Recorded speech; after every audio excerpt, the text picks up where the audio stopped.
Moving to the next question, that is the 31. The curl of grad phi is equals to, where phi is a scalar point function. Curl of grad phi को हम लिखते कैसे हैं?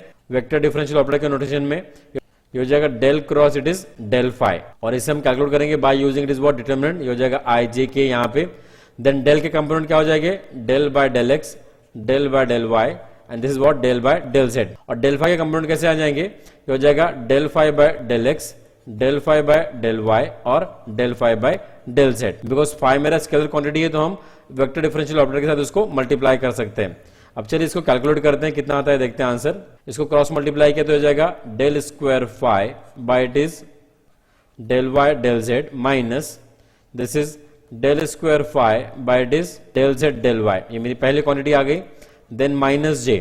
अब इन दोनों को आप मल्टीप्लाई कीजिए, ये हो जाएगा del square phi by del x del z, then minus del square phi by it is del x del z, then plus K लेते हैं हम. ये कॉलम और रो छोड़ा हमने तो मुझे मिलेगा it is what del square phi by del x del y minus, अब इन दोनों का आप मल्टीप्लिकेशन कर दीजिए, हो जाएगा del square phi by del y del x. Okay जो फंक्शन फाई होता है ये हमारा कंटिन्यूस पार्शियल डेरिवेटिव एग्जिस्ट करता है, तो डेल वाई डेल जेड और डेल जेड डेल वाई ये एक ही चीज रहेंगे, हम इनको इंटरचेंज कर सकते हैं तो दोनों सेम क्वांटिटी रहेंगी, ये कैंसिल हो जाएंगी. सिमिलरली हम यहाँ पे एक्स को भी इंटरचेंज कर सकते हैं तो ये भी कैंसिल हो जाता है क्वांटिटी हमारे पास, और डेल एक्स डेल वाई और डेल वाई डेल एक्स ये क्वांटिटी हमारे पास कैंसिल हो जाता है. तो ये that is what 0i plus 0j plus 0k, जिसको हम 0 लिख सकते हैं. तो ऑप्शन ए हमारा यहाँ पे करेक्ट रहेगा, that is curl of grad phi equals to it is what 0. So option A is correct here. Moving to the next one 32. Divergence of curl of a bar equals to, where a bar is a vector point function 1 0 2 5. चलिए इसको भी हम निकाल लेते हैं. Divergence of curl of it is what a bar. इसे हम कैसे लेंगे? Del dot del cross it is what a bar. तो पहले तो आप क्या कीजिए, ये जो डेल क्रॉस a bar है इससे आप कैलकुलेट कीजिए. इसे हम कैसे कैलकुलेट करेंगे? आई जे के हम यहाँ पे लिखेंगे, इसको हम लिखेंगे del del x del del Y and this what del del Z, और बाद में ए बार के कंपोनेंट हम ले लेते हैं a1 a2 and suppose it is what a3. अब इसको हम इवैल्यूएट कर लेते हैं. This will be equals to i into del a3 by del y minus del a2 by del z, then minus j del a3 by del x minus del a1 by del z, then plus k del a2 by del x minus del a1 by del y. अब आपको पता है कि del क्या होता है? del होता है it is what i del del x plus j del del y plus k it is del del z, और बाद में आप डॉट प्रोडक्ट ले रहे हैं किसके साथ? इसका डेल क्रॉस ए बार के साथ. तो डेल क्रॉस ए बार मेरी ये क्वांटिटी है, अगर मैं डॉट प्रोडक्ट लूंगा तो आई डॉट आई 1 हो जाएगा. तो देखिए हमें क्या करना पड़ेगा, इस क्वांटिटी को मुझे x से डिफरेंशिएट करना पड़ेगा. तो जिसे हम लिख सकते हैं it is what del square a3 by it is del x del y minus del square a2 by del x del z. वैसे j डॉट j1 हो जाएगा. अब यहाँ पे माइनस है तो हम माइनस से ओपन कर लेते हैं ब्रैकेट को, तो ये हो जाएगा इट इज व्हाट, इसको y से डिफरेंशिएट कर दीजिए, it is what del square a cube by del y del x, ये हो जाएगा plus del square a1 by it is what del y del z. Now similarly k dot k1 हो जाएगा, उसे भी हम एक्सपांड कर देते हैं यहाँ पे, उसे लिखेंगे हम del square it is what a2 upon it is del z del x, then minus del square यहाँ पे आएगा a1 अपॉन डेल z और डेल y. आपने k डॉट k1 ले लिया है, ठीक है, ऐसा बोलिए क्लियर है आपको. अब देखिए ये a3 वाला टर्म है, ये a3 वाला टर्म है, यहाँ पे डेल एक्स डेल वाई है, यहाँ पे डेल वाई डेल एक्स है, तो क्वांटिटी तो सेम ही होती है. ये अगर पार्शियल डेरिवेटिव एग्जिस्ट होते तो ये दोनों कैंसिल हो जाएंगे. वैसे ये a2 का टर्म है, ये a2 का टर्म है, जिसमें डेल एक्स डेल जेड है, यहाँ पे डेल जेड डेल एक्स है, इंटरचेंज कर दिया, ये भी कैंसिल हो जाएगा. अब a1 में भी सेम वैसे ही रहेगा, ये भी हमारा कैंसिल हो जाएगा. तो मुझे आंसर क्या मिलेगा? It is what 0. That is divergence of curl of a bar will be equals to 0. So option B will be correct option for this question. तो बेटर इसको आप याद रखिए, कर्ल ऑफ ग्रेड फाई ये भी 0 होता है, और divergence of curl of A bar ये भी हमारा क्या होता है? 0 होता है. Next question 33. It is divergence of phi into a bar equals to. अब देखिए जैसे हम प्रोडक्ट रूल ऑफ डिफरेंशिएशन लगाते हैं ना, वही रूल यहाँ पे याद रखिए. हम क्या करेंगे, पहले लिखेंगे फाई फंक्शन, बाद में डाइवर्जेंस ऑफ ए बार लेंगे, और उसके बाद फिर ग्रेडियंट ऑफ स्केलर फंक्शन लेंगे, and then dot it is what a bar लिखेंगे. तो यहाँ पे ऑप्शन ए करेक्ट रहेगा. इसे आप याद रखिए, ये प्रॉपर्टी है डाइवर्जेंस की, दैट इज फाई को हमने पहले लिखा, देन लिखा divergence of A bar, then plus it is grad of phi dot a bar. अब बीच में प्लस आएगा ही, यहाँ पे दोनों में माइनस दिया हुआ है, इसलिए दोनों ऑप्शन हमारे गलत ऑप्शन है. Moving to the next one, that is 34. Curl of phi a bar equals to, अब ये भी सिमिलर है जैसे मैंने आपको बताया, यहां पर भी आपको जो प्रोडक्ट रूल होता है डिफरेंशिएशन का वैसे ही करना है, तो माइनस तो बीच में नहीं आएगा, बट देखिए यहाँ पे बी और सी में मेरा प्लस दिख रहा है, तो यहाँ पे ऑप्शन सी मेरा करेक्ट ऑप्शन है, जिसमें हम फाई को पहला फंक्शन लेते हैं, बाद में कर्ल ऑफ ए बार लेते हैं, देन ग्रेड फाई का हम क्रॉस लेते हैं किसके साथ, ए बार के साथ। अगर हम कर ले रहे तो मतलब आपको क्रॉस प्रोडक्ट लेना पड़ेगा, वहां पे डॉट नहीं आएगा, अगर हम डाइवर्जेंस ले रहे हो तो अब डॉट आता है बीच में। सो यहाँ पे ऑप्शन सी करेक्ट रहेगा कर्ल ऑफ फाई बार के लिए। Now 35 question, a vector field a bar equals to x square minus yzi plus y square minus zxj plus z square minus xyk is rotational, conservative, solenoidal, none of this। अब देखिए conservative का मतलब ये होता है it is what irrotational field, और irrotational field में del cross ए bar ये होता है it is what zero bar. तो चलिए हम इसको वन बाय वन चेक करना पड़ेगा, मुझे पहले डेल क्रॉस ए बार निकाल के चेक करना पड़ेगा। अगर ये जीरो आ गया मतलब ये मेरा कंजर्वेटिव रहेगा, मतलब इरोटेशनल रहेगा। अगर ये नहीं है तो फिर मैं ऑप्शन सी की तरफ जाऊंगा, जहां पे मैं इसको सोलेनॉइडल के लिए चेक करूंगा। सोलेनॉइडल मतलब क्या कि इसका जो डाइवर्जेंस ऑफ ए बार है वो मेरा जीरो आना चाहिए। सो पहले तो हम चेक कर लेते हैं del cross it is what a bar के लिए। सो पहली रो रहेंगी आई जे के, उसके बाद सेकंड कंपोनेंट रहेंगे हमारे किसके, डेल के, वो रहेंगे del by del x, del by del y, del by del z. बाद में ए बार के कंपोनेंट क्या रहेंगे, x square minus y z, then y square minus z x, और उसके बाद z square minus it is what xy, and this will be equals to I into, अब y से डिफरेंशिएट कीजिए आप, यहाँ पे ये हो जाएगा 0 और यहाँ पे y का डेरिवेटिव 1 हो जाएगा माइनस x। बाद में z से डिफरेंशिएट कीजिए, यहाँ पे y स्क्वायर का डेरिवेटिव 0, z का डेरिवेटिव 1 और minus minus get plus here, okay. Then minus j into, बाद में आप इसको x से डिफरेंशिएट कीजिए इस क्वांटिटी को, ये हो जाएगा 0, it is minus y, then minus, अब आप इसको z से कीजिए डिफरेंशिएट, ये हो जाएगा 0, z का डेरिवेटिव 1, ये माइनस y, तो minus minus get it is what plus, plus y आ जाएगा, देन प्लस k इंटू, ये कॉलम और रो छोड़ा, अब यहाँ पे x से डिफरेंशिएट करेंगे हम, यहाँ पे ये हो जाएगा 0, इसका derivative minus z because x का डेरिवेटिव 1, फिर y से डिफरेंशिएट कीजिए यहाँ पे, इसका x का डेरिवेटिव 0 और y का डेरिवेटिव 1, तो हो जाएगा minus minus get plus z। तो देखिए ये सब कैंसिल हो जा रहा है हमारा कंप्लीटली, तो मुझे क्या मिल रहा है यहाँ पे 0i plus 0j plus it is what 0k, मतलब 0 बार आ रहा है। इसका मतलब है कि हमारा जो वेक्टर फील्ड ए बार रहेगा वो कंजर्वेटिव रहेगा, मतलब इरोटेशनल रहेगा, because curl of A bar हमको 0 बार मिला हुआ है। So here the option B is correct. Question number 36, the value of constant A B C so that the vector this vector will be what irrotational. अब आपको ABC की value निकालनी है और आपको दिया है कि एफ बार मेरा इरोटेशनल है।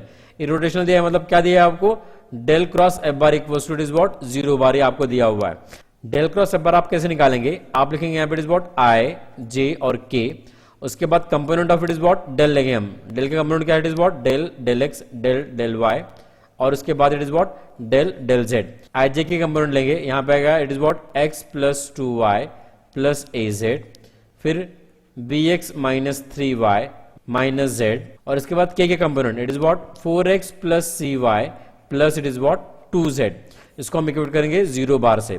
चलिए इसको सिंप्लीफाई करते हैं अभी। सिंप्लीफिकेशन मैं यहाँ पे लिख रहा हूँ, इट इज आई इंटू हमारे पास आएगा, इसको आप y से डिफरेंशिएट कीजिए, ये आ जाएगा जस्ट c यहाँ पे, बिकॉज ये डेरिवेटिव 0 और ये derivative 0, this is c minus, बाद में इसे आप z से डिफरेंशिएट कीजिए, दिस इज 0 0, z का डेरिवेटिव 1, तो माइनस माइनस गेट प्लस 1 यहाँ पे, देन माइनस j हम लिखेंगे। अब आप with respect to the x इसको डिफरेंशिएट कीजिए, 4 आ जाएगा और ये 0 0, 4 आ गया, देन माइनस, बाद में आप इसको z से डिफरेंशिएट करेंगे, दिस इज 0 0 और यहाँ पे a आ जाएगा, this is minus a, then plus k into, ये कॉलम और रो छोड़ा, x से डिफरेंशिएट किया, ये आ जाएगा b, y से डिफरेंशिएट किया, ये आ जाएगा 2, so this is b minus 2 equals to it is 0 bar. अब 0 बार का मतलब क्या होता है, it is what 0i plus 0j plus it is what 0k।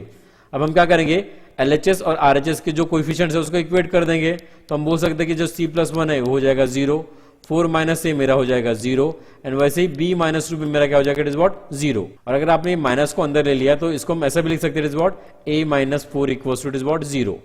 तो मुझे यहाँ से c का वैल्यू मिल रहा है -1, मुझे यहाँ से a का वैल्यू मिल जाएगा इट इज व्हाट 4, और यहाँ से मुझे b का वैल्यू मिल जाएगा इट इज व्हाट 2। तो आंसर आ रहा है इट इज व्हाट 4 2 -1। अब देखिए 4 2 -1 कहाँ पे है, ऑप्शन डी मेरा यहाँ पे करेक्ट ऑप्शन दिख रहा है मुझे, चेक कर लेते हैं, yes option D is the correct option. तो यहाँ पे आपको इरोटेशनल का कंसेप्ट यूज करना पड़ेगा, मतलब डेल क्रॉस एफ बार हम 0 बार इक्वेट कर देंगे और उसे इवैल्यूएट करने के बाद आपको एबीसी के वैल्यू इजीली मिल जाते हैं। Now moving to the next question, that is 37. If a bar is irrotational where a bar equals to this quantity, then its scalar potential phi is. अब देखिए स्केलर पोटेंशियल निकालने का मैं एकदम shortcut तरीका आपको बताता हूँ कैसे हम निकालते हैं। अगर वेक्टर इरोटेशनल रहता है तो हम क्या करते हैं कि जो a बार है उसको हम लिख सकते हैं is what gradient of some scalar function, मतलब डेल फाई, और डेल फाई हमारा होता है is what i del phi by del x plus j del phi by del y plus k del phi by del z. अब देखिए ये मेरा a बार दिया हुआ है और ये मेरा डेल फाई है, तो आप क्या करेंगे ये जो i, j और k इसके जो कोएफिशिएंट्स है उसको इक्वेट कर देंगे, तो हम बोल सकते हैं it is what del phi by del x मेरा आ जाएगा i का कोएफिशिएंट यहाँ पे कितना y प्लस जेड, वैसे del phi by del y मुझे मिल जाएगा j का जो कोएफिशिएंट रहेगा it is z plus x, then k का कोएफिशिएंट यहाँ पे है del phi by del Z और a बार के अंदर it is what x plus y. अब ये तीन क्वांटिटीज मेरे पास आई है, यहां से हम यहाँ पे फाई निकालेंगे। फाई कैसे निकालेंगे, बस इसको आपको इंटीग्रेट कर देना है। जैसे पहला इक्वेशन अगर मैंने इंटीग्रेट किया with respect to the x तो मुझे मिलेगा it is what phi equals to, हम इसको एक्स से इंटीग्रेट कर रहे हैं तो वाई और जेड तो कांस्टेंट रहेंगे, तो मुझे मिलेगा x y plus it is what x z plus some function of it is what y z, because हम पार्शियली डिफरेंशिएट कर रहे हैं, यहाँ पे कांस्टेंट मिलेगा नहीं, यहाँ पे आपको फंक्शन ऑफ वाई जेड मिलेगा।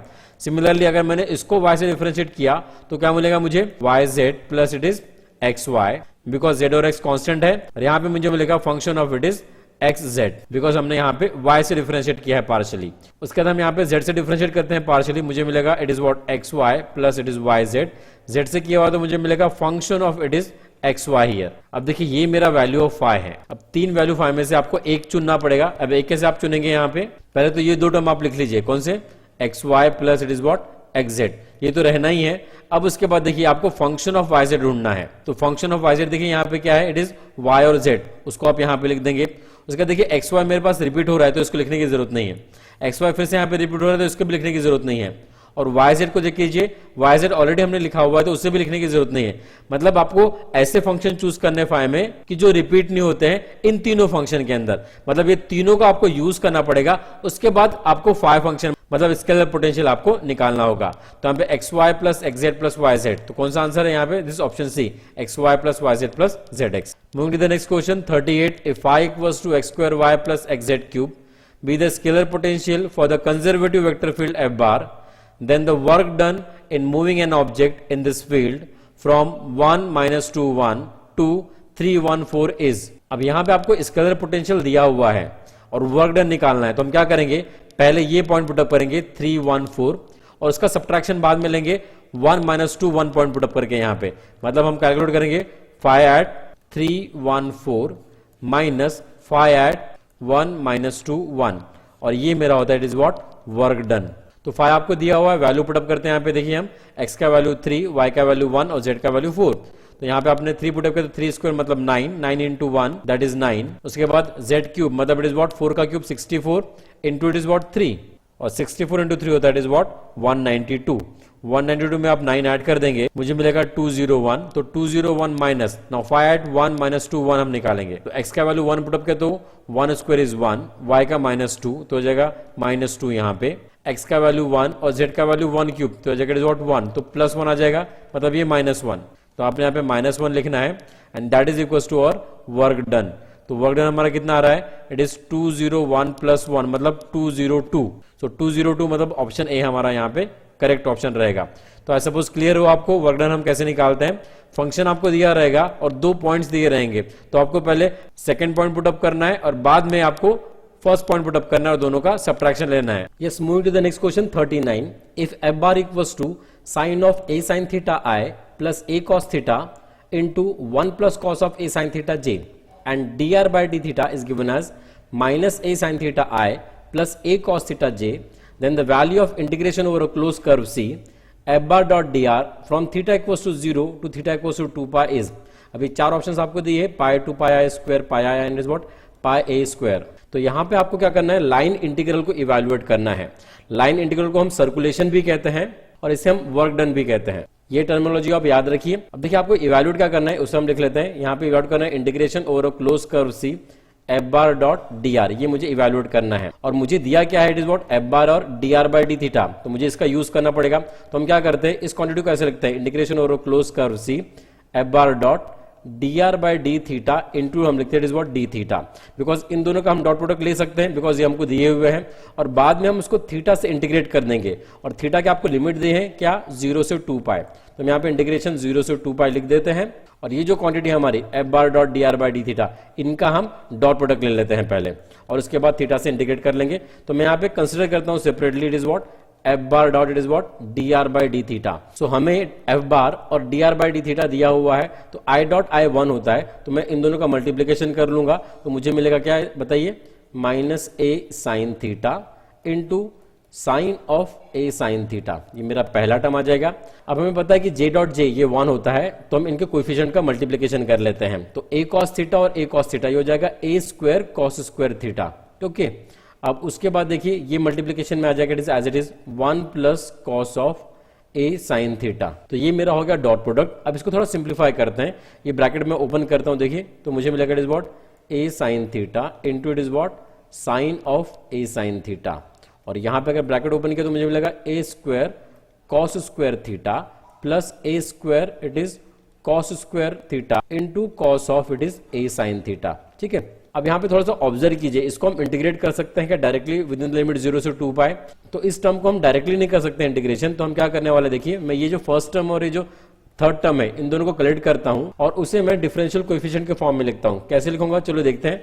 अब देखिए पहले तो हम ए कॉमन निकाल लेते हैं, सभी टर्म में ए हमको दिया हुआ है, तो ए मैंने यहाँ पे कॉमन निकाल लिया, और उसके बाद ये पहला टर्म लिखा, क्या है मेरा पहला term, it is what then a cos square theta it is cos of a sine theta.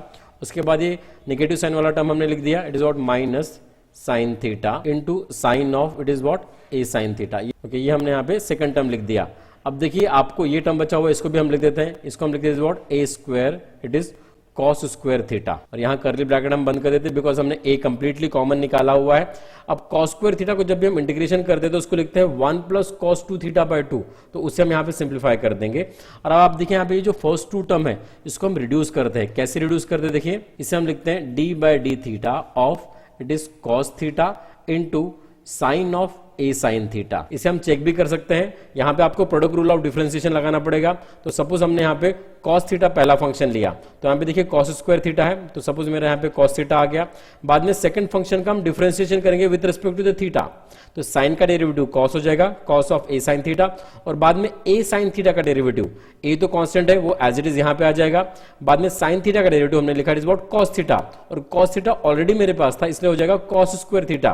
तो यहाँ पे हमने क्या किया, first function derivative of second function, उसके बाद हम लिखते हैं व्हाट प्लस, उसके बाद सेकंड फंक्शन हम एज इट इज लिखेंगे जो हमने यहाँ पे लिखा, और फर्स्ट फंक्शन का हम डिफरेंशिएशन करेंगे।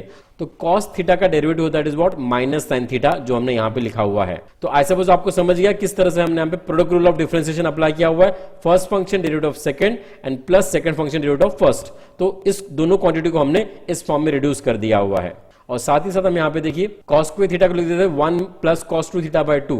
अब देखिए यहाँ पे मैंने एक a कॉमन निकाला था, तो यहाँ पे a स्क्वायर नहीं रहेगा, यहाँ पे a ही बचेगा सिर्फ, तो यहाँ पे हम a बाय 2 लिख देते हैं, और इसको लिख देते हैं 1 plus it is cos 2 theta, because cos square theta होता है it is what 1 plus cos 2 theta bye 2।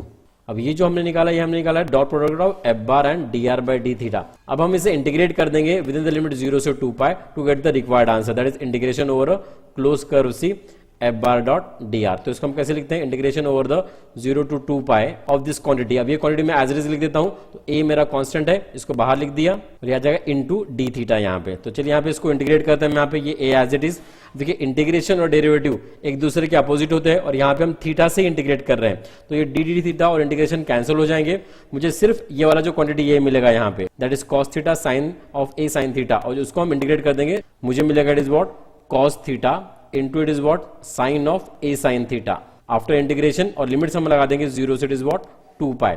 ये मेरा फर्स्ट फंक्शन का इंटीग्रेशन हो गया। और सेकंड फंक्शन में देखिए a बाय 2 तो कांस्टेंट है, 1 इंटू डी थीटा का इंटीग्रेशन हो जाएगा थीटा, और cos 2 थीटा का इंटीग्रेशन हो जाएगा it is what sin 2 theta by it is what 2, limits from 0 to it is what 2 pi. अब यहाँ पे आप upper limit minus lower limit कर लीजिए और आपको आंसर आ जाएगा फाइनल आंसर। तो देखिए अगर हम यहाँ पे 2 पाई पुटअप करते हैं थीटा की जगह, तो आ जाएगा साइन ऑफ 2 पाई, और साइन 2 पाई 0 होता है। अब 0 कैसे होता है, आपको ये चीज याद रखनी है, that is sine of n पाई, ये हम लिखते हैं 0 जब भी मेरी n की वैल्यू होती है 0 1 2 3 एंड सो ऑन।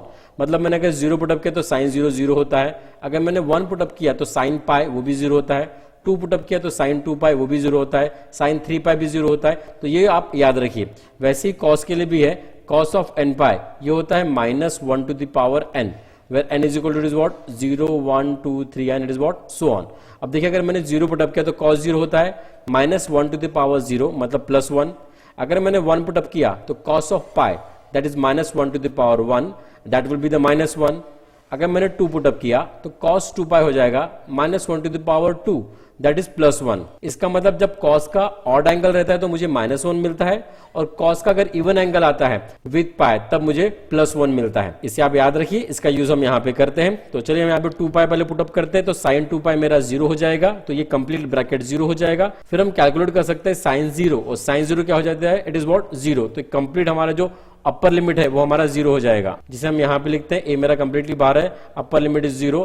अब लोअर लिमिट मतलब 0 पुटअप करेंगे, साइन 0 पता है आपको क्या होता है 0, तो साइन ऑफ 0 भी क्या हो जाएगा 0, तो कंप्लीट हमारा जो टर्म है ये हो जाएगा 0। तो यहाँ पे अपर लिमिट माइनस लोअर लिमिट हमारी 0 हो गई, और उसके बाद a/2 हम एज इट इज रखते हैं। अब यहाँ पे हम 2 पाई पुटअप करते हैं, तो पहला वाला 2 पाई आ जाएगा, देन प्लस, अब देखिए यहाँ पे 2 पाई पुटअप किया तो साइन ऑफ 4 पाई होता है, साइन 4 पाई अभी मैंने आपको बताया ये हो जाएगा 0, और साइन 0 भी हमारा क्या हो जाता है, इट इज व्हाट 0। तो यहाँ पे साइन के लिए तो अपर लिमिट लोअर लिमिट दोनों 0 रहेगी, और थीटा की जगह भी अगर हमने 0 पुटअप किया तो 0 आ जाएगा। तो यहाँ पे हम लिख सकते हैं 2 पाई प्लस 0 माइनस, अगर लोअर लिमिट करते तो वो भी हमारी 0 + 0 आती है। तो आपको देखिए कौन सा टर्म मिल रहा है, ये तो कंप्लीटली 0, ये भी कंप्लीटली 0, यहाँ पे 2 2 कैंसिल, a बाहर में है, मुझे यहाँ मिलेगा इट इज व्हाट a पाई। तो आप a पाई को मल्टीप्लाई कर दीजिए a से, तो मुझे मिलेगा इट इज व्हाट a² पाई। तो a² पाई मेरा राइट आंसर है। तो देखिए कौन सा करेक्ट है, पाई a², मतलब ऑप्शन डी हमारा यहाँ पे करेक्ट ऑप्शन आ रहा है। अब देखिए थोड़ा सा लेंथी क्वेश्चन आपको लगा ये, बट अगर आप प्रैक्टिस करते हैं मैथमेटिक्स का तो ऐसे एग्जांपल आप बहुत इजीली फिर सॉल्व कर सकते हैं। सो यहाँ पे ऑप्शन डी करेक्ट है। Moving to the next question, वो भी similar to the previous one है।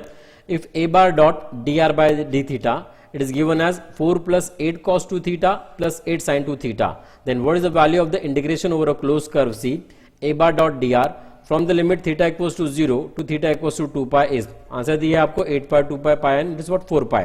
अब यहाँ पे एक चीज अच्छी दी है, आपको a bar dot dr/d theta दिया हुआ है, मतलब आपको ये निकालने की जरूरत नहीं है, और आपको सिर्फ इंटीग्रेशन करना पड़ेगा then within the limit 0 to it is 2 pi। तो देखिए इस गिवन इंटीग्रल को हम कैसे लिखते हैं, integration over a close curve C, it is a bar dot dr, this will be written as integration over a closed curve C a bar dot dr/d theta and this is what d theta। अभी मैंने आपको बताया था उसी तरीके से।